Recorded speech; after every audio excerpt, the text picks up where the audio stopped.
WhatsApp guys, welcome back once again. So दोस्तों, आज की फिल्म जो एक्सप्लेन करने वाले हैं उसका नाम है बरीड। ये ऐसी कहानी है जिसमें एक जिंदा इंसान को कब्र में दफना दिया जाता है।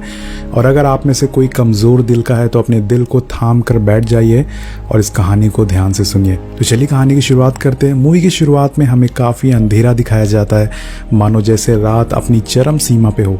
लेकिन तभी हम देखते हैं कि एक आदमी जो कि एक बॉक्स में लेटा हुआ है, इस आदमी के मुंह पर पट्टी और दोनों हाथ बंधे होते हैं। वो ना तो किसी से मदद मांग सकता है और ना ही बोल सकता है। लेकिन थोड़ी देर बाद ये आदमी जैसे तैसे करके अपने मुंह को खोलता है और फिर चीखता है, किसी से मदद की भीख मांगता है। लेकिन वहाँ इसका सुनने वाला कोई नहीं है।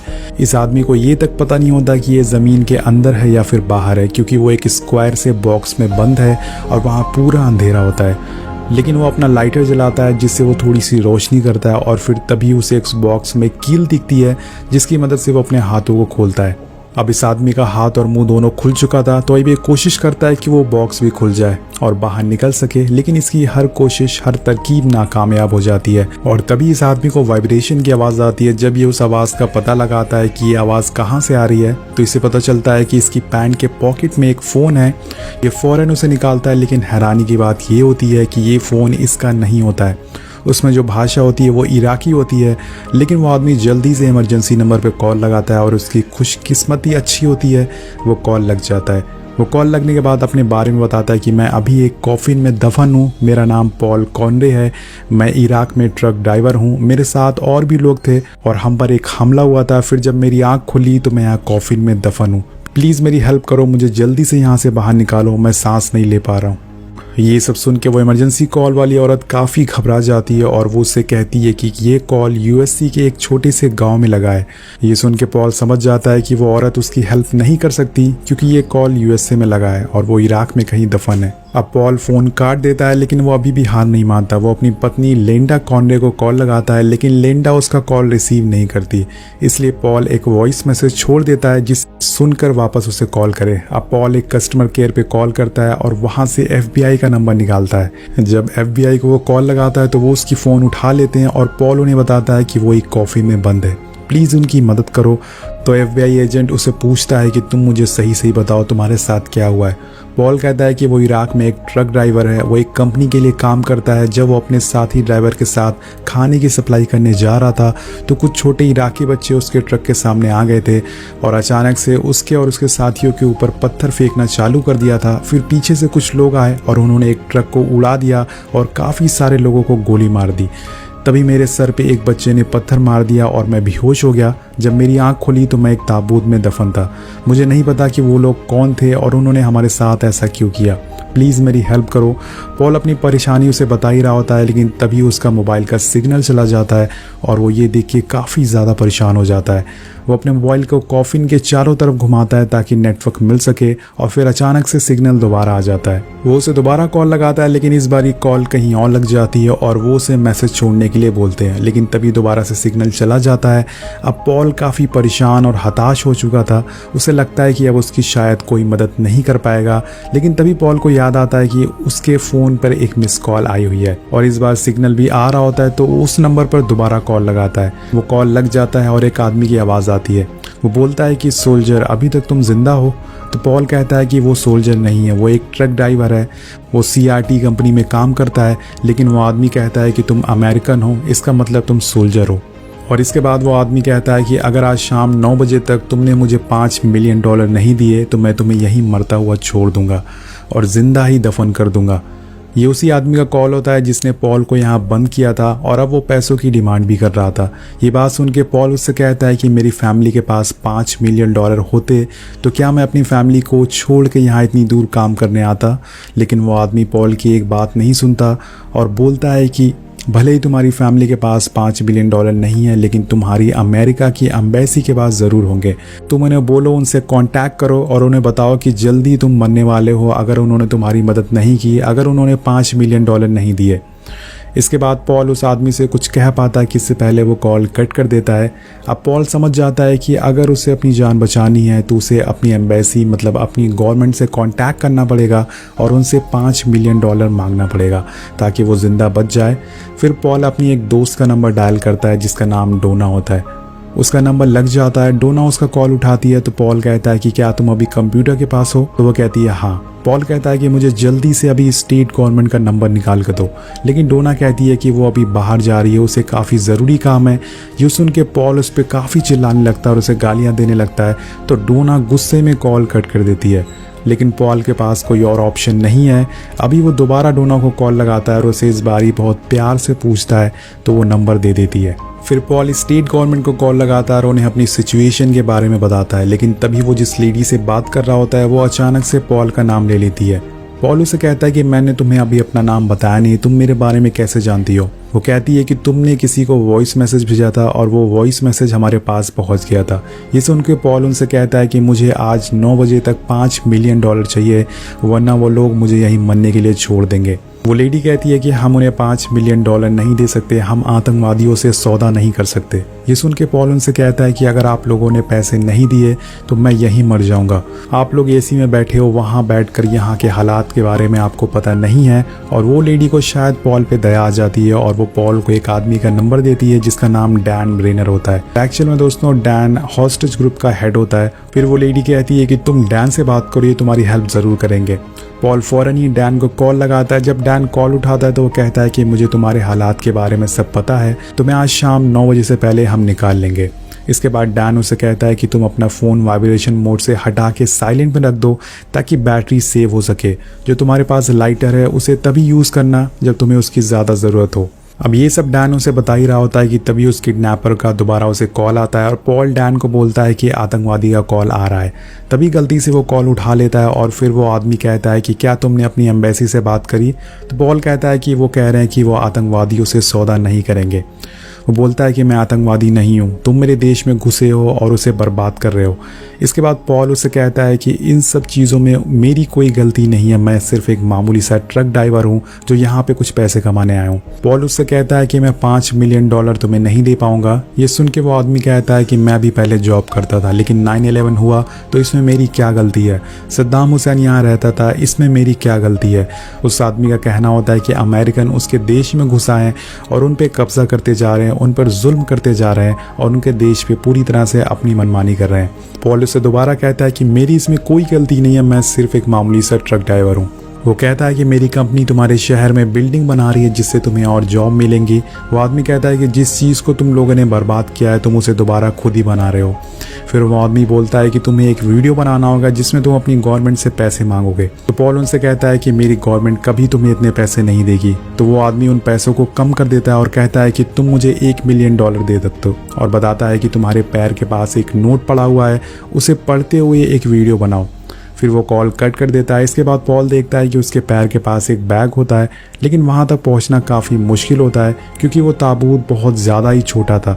लेकिन पॉल बहुत मुश्किल के बाद वहाँ तक पहुँच जाता है और उस बैग को ले लेता है। जब वो बैग को खोलता है तो उसमें एक टॉर्च, एक चाकू और एक नोट भी मिलता है उसे, जिसे पढ़ के उसे वीडियो बनाना था। तभी उसके पास डैन का दोबारा कॉल आता है और पॉल इस बार उस आदमी का नंबर उसे दे देता है। डैन उससे कहता है कि तुम घबराओ मत, हम तुम्हें वहाँ से जल्द निकाल लेंगे। 3 हफ्ते पहले हमें एक मेडिकल स्टूडेंट को ऐसे ही बचाया था और हम तुम्हें भी बचा लेंगे, तुम टेंशन मत लो। अब इसके बाद पॉल अपनी मॉम को कॉल लगाता है, लेकिन उसकी मॉम की दिमागी हालत ठीक नहीं होती। वो पॉल को पहचान नहीं पाती और वो अपनी मॉम से कहता है कि मॉम, मैं आपसे बहुत प्यार करता हूँ, ये शायद मेरा लास्ट कॉल हो। वो अपनी माँ से बात करते करते बहुत ही ज़्यादा इमोशनल हो जाता है और रोने लगता है।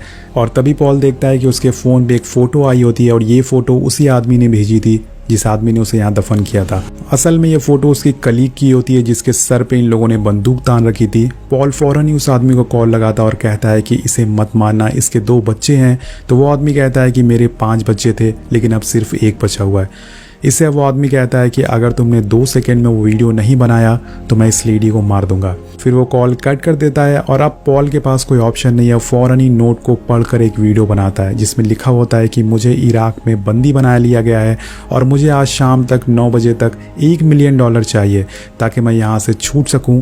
फिर वो वीडियो रिकॉर्ड करके उस आदमी को भेज देता है और थोड़ी देर बाद पॉल को महसूस होता है कि उसके अलावा कोई और भी इस ताबूत में मौजूद है।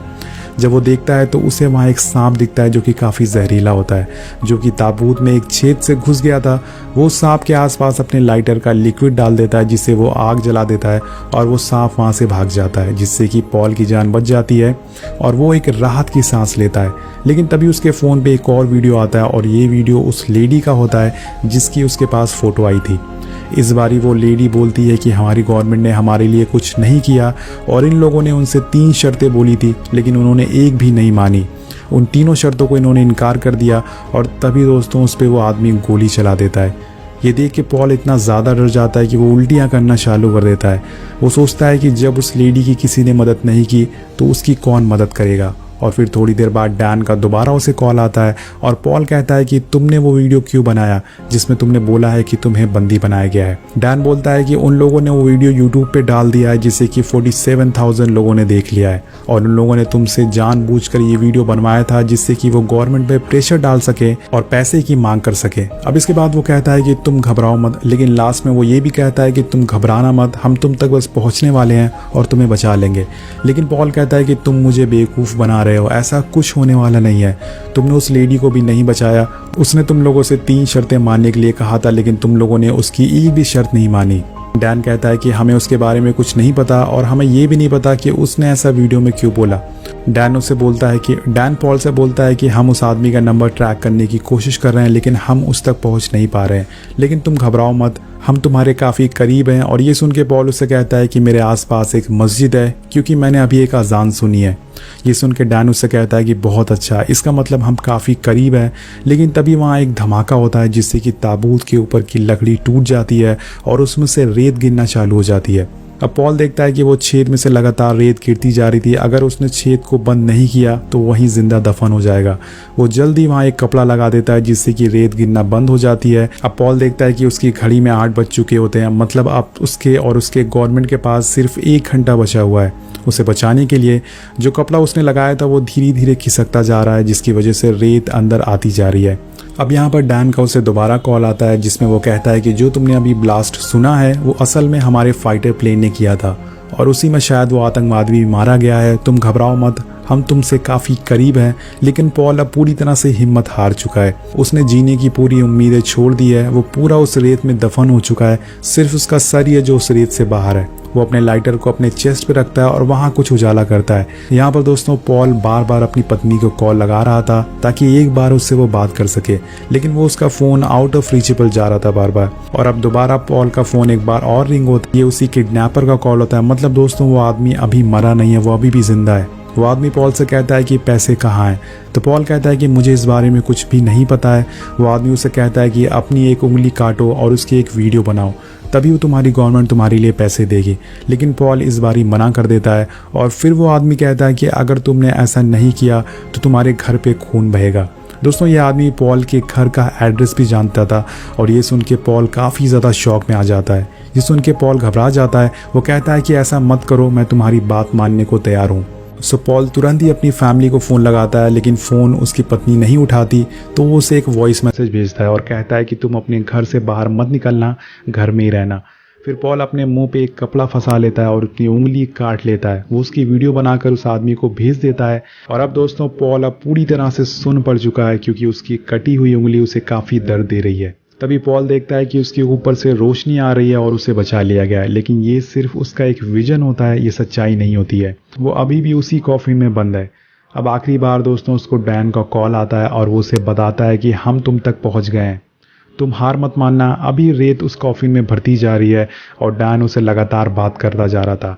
इसी बीच दोस्तों फाइनली पॉल की पत्नी का कॉल उसे आ जाता है और वो पूछती है कि पॉल तुम कहाँ हो, प्लीज़ जल्दी से घर वापस आ जाओ, तुम ठीक हो ना, मैंने न्यूज़ में देखा तुम्हारी वीडियो वायरल हो रही थी। पॉल उसे कहता है कि वो ठीक है और जल्द ही अमेरिकन उसे बचा लेंगे, वो घर वापस आ जाएगा। और इधर हम देखते हैं कि डैन और उसकी टीम ज़मीन को खोद रहे थे पॉल को बचाने के लिए। पॉल अपनी पत्नी को आई लव यू बोलकर कॉल कट कर देता है और अब डैन से बात करने लगता है। डैन बोलता है कि बस पॉल, हम तुम तक पहुँच गए हैं, हमें फाइनली कॉफिन दिख गया और हम उसे खोलने जा रहे हैं। और दोस्तों अब रेत पूरी तरह से कॉफिन में भरती जा रही है, लेकिन तभी डैन बोलता है कि ओ माय गॉड, ये पॉल नहीं है, ये मार्क वाइट है। मतलब दोस्तों जिस आदमी को उन्होंने बचाया है वो पॉल नहीं बल्कि कोई और है। और ये सुन के पॉल की रूह कांप जाती है। डैन उसे आखिरी बार बोलता है कि पॉल आई एम सॉरी, मैं तुम्हें बचा नहीं पाया। और लास्ट में रेत उस कॉफिन में पूरी तरह से भरती जाती है जिसे पॉल नहीं बच पाता और उस पूरे ताबूत में पूरी तरह से अंधेरा फैल जाता है और पॉल वहीं जिंदा दफन हो जाता है। डैन का फ़ोन कटने के साथ साथ ये कहानी भी यहीं ख़त्म हो जाती है। आपको ये कहानी कैसी लगी नीचे कमेंट करके ज़रूर बताइएगा। मिलते हैं आपसे अगली वीडियो में। Thank you so much watching. Peace out.